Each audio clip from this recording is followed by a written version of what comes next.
Alors, voici la suite des ensembles de nombres.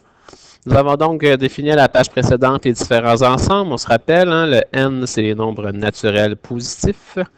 Les nombres entiers positifs ou négatifs sont dans le z, des entiers. Les rationnels sont représentés par q. Alors, ces nombres-là, c'est des nombres avec une période. Une séquence de nombres qui se répètent à l'infini. Et ça, ce sont des irrationnels. Donc, eux, ils sont sans période.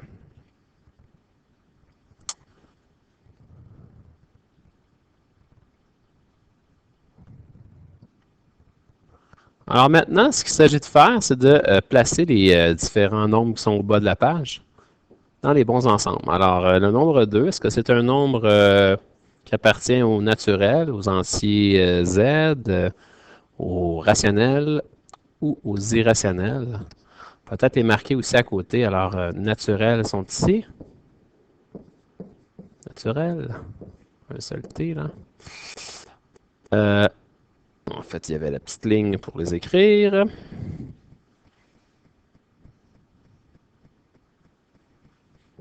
Alors, naturel. Entier. Rationnel. Et irrationnel. Irrationnel.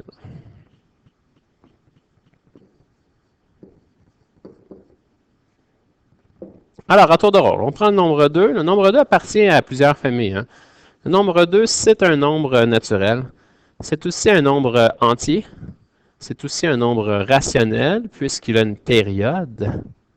C'est un peu étrange à dire, mais oui, le nombre 2 a une période, puisqu'on pourrait écrire 2,0000. Alors, autrement dit, 2,0 périodique, mais on n'écrit jamais ça de cette façon-là, on écrit simplement 2. Mais c'est ce qu'on appelle une période fantôme, que je vous ai fait noter là, à la page précédente. Alors, oui. Alors, le nombre 2 appartient à toutes ces familles. Par contre, faites attention, on va les effacer. On va les écrire seulement dans une famille, étant donné que le tableau est fait de façon un peu comme le principe de poupée russe. Alors, pour savoir dans quelle famille on va l'insérer, c'est juste de comprendre que la famille des naturels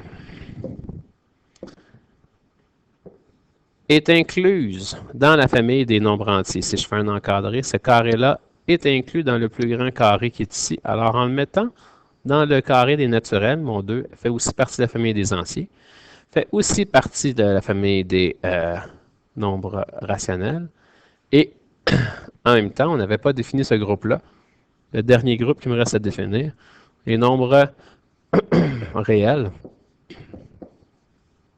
représentés par le symbole R, c'est l'ensemble de tous les nombres que l'on connaît. Donc, au lieu de faire une multitude de rectangles tout le temps, ce qu'on va faire, c'est qu'on va l'inscrire seulement dans la plus petite famille possible. Alors, pour ce qui est du nombre pi, est-ce que c'est un nombre à virgule? Oui. Alors, on a deux choix à ce moment-là. On a le choix du Q ou du Q', rationnel et irrationnel. On se demande s'il a une période. Hein? Est-ce que Q a une période, oui ou non? Donc, avec ou sans période. Alors, pardon, pi n'a pas de période. On va donc le placer ici. 7,99. C'est un nombre à virgule. Alors, automatiquement, si c'est un nombre à virgule, on a le choix entre Q et Q'.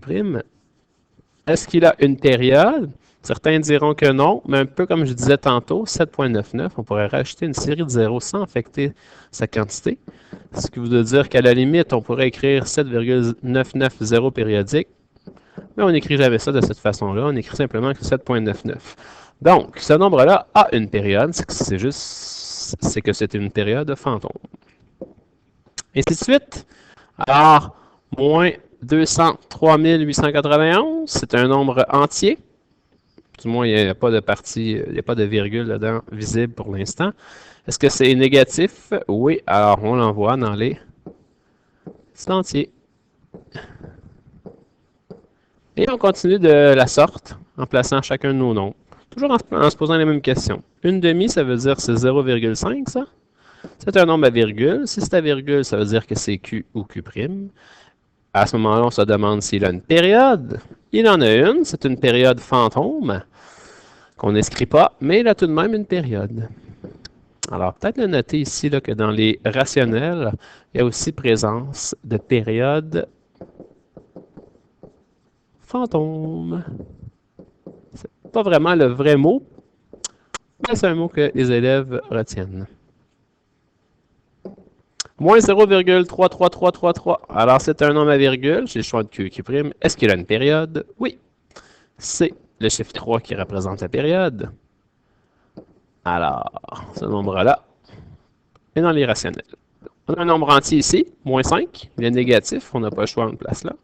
Si je passe, je m'en vais chercher 45 cette fois-là. 45, c'est un nombre entier, mais il est positif. Alors, on va le placer dans la famille des naturels. Et ainsi de suite. Racine carrée de 2, si vous pitonez ça sur votre calculatrice, vous allez obtenir un nombre infini sans période, qui s'en vient donc ici. Je vous laisse essayer les autres nombres restants et je vous encourage à revisionner la capsule le nombre de fois que vous voulez. Merci beaucoup. Bonne journée.